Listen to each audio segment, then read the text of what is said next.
பாக்கியாவை நம்ம பல தடவை வந்து பேக்குன்னு சொல்லியிருக்கோம். இது கோபி இடியட்னு சொல்கிறதுக்கு வந்து கரெக்டான ஆள் தான் இவங்க. அந்த மாதிரி தான் அவங்க நடந்துக்கிறாங்க அப்படின்னு பல விஷயங்கள் பேசியிருக்கோம். ஆனால் அதையெல்லாம் உடச்சி இப்போ தான் வந்து தைரியமாக தனக்குன்னு வந்து ஒரு அடையாளத்தை கிரியேட் பண்ணுறது மட்டும் இல்லாமல் இந்த ஈஸ்வரி மாதிரி ஆட்கள், அதாவது பாக்கியா முன்னாடி இருந்து கூட கோபியை நம்பாமல் இருப்பாங்க. ஆனால் ஈஸ்வரி மாதிரி ஆட்கள் நம்ம நல்லது தான் பண்ணுறாங்க அப்படின்னு நினச்சி சில விஷயங்களில் வந்து அவங்க தன்னுடைய கேரக்டரே மாற்றிப்பாங்க.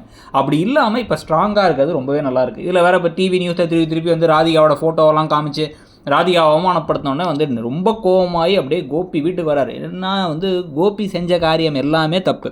அவருக்கு தெரியும், சுற்றி இருக்கவங்களுக்கு தெரியும், ஈஸ்வரிக்கே தெரியும். அவங்க தான் அந்த வாய்ஸை கேட்டாங்க காலில். ஆனால் அவங்களே பேசாமல் இருக்கிற மாதிரி இப்போ நேராக வீட்டுக்கு வந்து என்ன நினச்சிட்டு இருக்கேன், என் மேலே பழி போட்டு நான் உள்ளத்தெல்லாம் நினச்சியா, என்ன உன்னால் தோக்கடிக்கவே முடியாது அப்படின்னா பாக்கியா அழகாக செம்மையாக திருப்பி கொடுத்துட்றாங்க. என் மனைவியை தப்பாக பேசியிருக்க, அப்படி பேசியிருக்கேன்னா என்னை வந்து உள்ளத்தலாம், என்னோடய மொத்த பிஸ்னஸையும் கெடுக்கலாம் நீங்கள் பிளான் பண்ணது சரியா கிடையாது தானே, அதனால தான் திருப்பி நான் கொடுத்தது வந்து உங்களுக்கு சரியான தேவையான முறைப்படி நீதி சட்டத்துப்படி கிடைக்க வேண்டிய தண்டனை, அவ்வளோதான். யார் என்ன சொன்னாலும் சரி, உலகமே தடுத்தாலும் சரி, நான் அந்த கேஸை கண்டிப்பாக வாபஸ் வாங்க போகிறதில்ல, நீ கம்பி என்றதை நான் பார்ப்பேன் அப்படிங்க.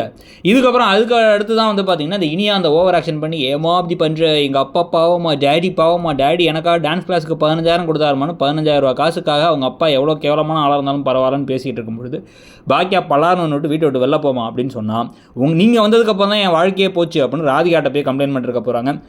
இனியாவை வீட்டை விட்டு அனுப்புனா சரிதான் நினைக்கிறீங்களா? பாக்கியாவோட முடிவை பற்றி உங்கள் கருத்து என்ன?